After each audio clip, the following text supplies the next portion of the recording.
அஸ்ஸலாமலைக்கும். Hi friends. இன்றைக்கி பார்த்தீங்கன்னு சொன்னால் உங்களோட காரல் சூப், காரல் மிளகு தண்ணின்னு சொல்லுவாங்க. அந்த காரல்ண்டா அந்த சின்ன சின்ன குட்டி குட்டி மீன், அந்த மீனில் ஒரு சூப் கொண்டு செய்வோம் என்று சொல்லி தான் இது ரெடி பண்ணிக்கிறது. எங்களோட உம்மோட ரெசிபி. அப்போ இது நாங்கள் எங்களோட உம்மா செய்ய போல தான் இந்த ரெசிபியை நான் ஷூட் பண்ணினேன். அப்போ நீங்கள் இது இன்ஷா அல்லாஹ் கண்டிப்பாக ட்ரை பண்ணி பாருங்கள். ஃபேமிலியில் எங்களோட கொஞ்ச நாள் எங்களோட ஃபேமிலியில் எல்லாருக்குமே கொஞ்சம் காய்ச்சல் அந்த மாதிரி இருந்ததால் இப்படி சாப்பாடு ஒன்று செய்வோம்னு தான் ரெடி பண்ணியிருந்தேன். அப்போ பார்த்தீங்கன்னு சொன்னால் காய்ச்சல் நாளைக்கு இந்த என்ன சொல்லுவாங்க, வாமிட்டிங் வைக்கிற டைமில் அந்த மாதிரி அந்த ஜீரண சக்தி குறைவாகிக்கிற டைமில் மாதிரி இந்த ரெசிபி நல்லாவே எங்களோட வாய்க்கு நல்லா உப்பு புளியாக நல்லா சாப்பாடும் தின்னு இல்லாதவங்க சோம்பு இல்லாமல் வைக்கிறவங்களும் நிறைய தின்னுவாங்க இந்த சூப்போட சாப்பாடு கொடுத்தா. அப்போ இந்த ரெசிபி உங்களோட ஷேர் பண்ணிக்கொள்வோம்னு நினச்சேன். இப்போ இதுக்கு பார்த்தீங்கன்னு சொன்னால் நல்லா தண்ணி பாலில் உங்களுக்கு சுக்கு தேவையான அளவு தண்ணி பால் எடுத்துக்கோங்க. அதில் கருவேப்பிலை கொஞ்சம், ஒரு வெங்காயம், 3 தக்காளி, 4-5 பச்சை கொச்சிக்காய் அவ்வளவும் போட்டுட்டு தேவையான அளவு உப்பு, மஞ்சள் கொஞ்சம் ஒரு 1/4 டீஸ்பூன் மாதிரி சேர்த்துக்கோங்க. நிறைய மஞ்சள் போட்டு நிறைய மஞ்சள் ஆக்க வேணும். இந்த பால் சொதி ஆக்க வேணும். மஞ்சள் கலரில் ஈக்கும். அது ஆக்காமல் ஒரு பசுனான கலர் ஒன்று வரும்.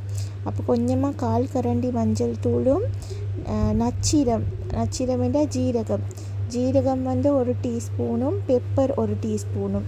அப்போ இது ஃபஸ்ட்டுக்கு எங்கள் ரொம்ப எல்லாத்துலேயும் 1/2 டீஸ்பூன் தான் சேர்த்து கொண்டாங்க. அதுக்கு பிறகு போதாமல் போவே 2லேயும் 1 டீஸ்பூன் சேர்த்து கொண்டாங்க.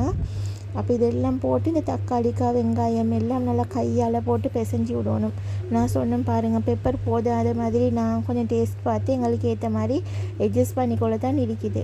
அப்போ ஆனால் இதில் போடணும் உப்பு, மஞ்சள், மிளகு, சீரகம், அவ்வளோ தான் இதில் போடுற ஸ்பைசஸ். இப்போ இவ்வளவும் போட்டுட்டு இதை நல்லா கையால் பிசைஞ்சி விட்டுறணும். இந்த சீரகமும் போதாண்டு போடுறாங்க, அதுதான் அது வீடியோ ஆவிக்குது. இவ்வளவும் போட்டுட்டு இதை ஸ்டவ்வில் வைக்க தான் நிற்கிது. அப்போ ஸ்டவ்வை ஹை ஃப்ளேமில் வச்சுட்டு இதை கரண்டியை போட்டு கிளறிக்கொண்டே இருந்தாங்க. ஏனென்றால் இது தேங்காய் பாலால் செஞ்சதால் திரண்டுடும். இது தான் காரல் மீன்.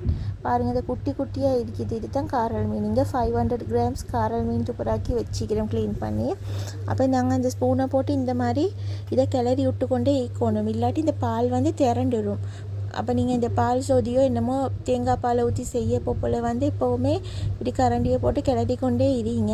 அப்போ இது ஒரு கொதி வந்த உடனே எங்களோட அம்மா இதில் மீனையும் சேர்த்து கொண்டாங்க. அப்போ அந்த கிளிப்ஸ் எனக்கு மிஸ் ஆகி, எப்படியும் இந்த பால் சோதி ஒரு கொதி வரப்போ போல் தான் கொஞ்சம் கொதியும் சேர்ந்து இப்படி பபிள்ஸ் ஃபார்ம் ஆக போல் தான் அதில் ஃபிஷ்ஷை சேர்த்துக்கொள்ளணும்.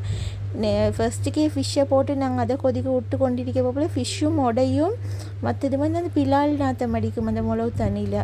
இப்போ அதை அவாய்ட் பண்ணுறதுக்கு தான் ஒரு கொதி வந்ததோடையே மீனை போட்டுட்டு நல்லா கொஞ்சம் மீன் வேவுறதுக்கு ஒரு 5 மினிட்ஸ் மாதிரி ஆகும்.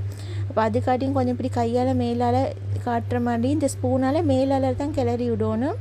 அதை ஒரு கொதி வந்த உடனே என்ன செய்யணும், கட்டி பால் ஃபஸ்ட்டுக்கு எடுத்து இப்போவுமே இறுக்கமான பால், அப்போ அந்த பால் அதில் சேர்த்துட்டு அதுவும் மிச்சம் கொதிக்க விட தேவையில்லை. இந்த பாலை இதில் சேர்த்துட்டு ஸ்டவ்வை ஆஃப் பண்ணிடலும்.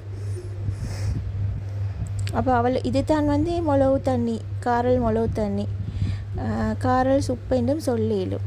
அப்போ இந்த அண்டைக்கு எங்கள் வீட்டில் என்னென்னு பார்த்தா ஒயிட் ரைஸ் ஆக்கி இந்த காரல் சூப்பும் பப்படம் கொச்சிக்காய் பொரிச்சு நல்ல காம்பினேஷன், நல்ல சாப்பாடு, நல்ல டேஸ்ட்டாக இருந்துச்சு. அப்போ கண்டிப்பாக நீங்களும் இந்த ரெசிபியை ட்ரை பண்ணுங்கள். காரல் மீன் எங்களோட உடம்புக்கு மிச்சமே நல்ல. நிறைய பேர் சின்ன மீன் கழுவ கஷ்டமென்று எடுக்க மாட்டீங்க. கண்டிப்பாக எடுத்து ட்ரை பண்ணுங்கள். அப்போ இந்த ரெசிபியை கட்டாயம் ட்ரை பண்ணிவிட்டு உங்களோட ஃபீட்பேக்கை என்னோட ஷேர் பண்ணிக்கோங்க. இன்ஷா அல்லாஹ் இதே மாதிரி ஒரு இன்ட்ரெஸ்டிங்கான வீடியோவில் உங்களை நான் அடுத்தது சந்திக்கிறேன். அது வரைக்கும் டாட்டா பாய். அஸ்ஸலாமு அலைக்கும்.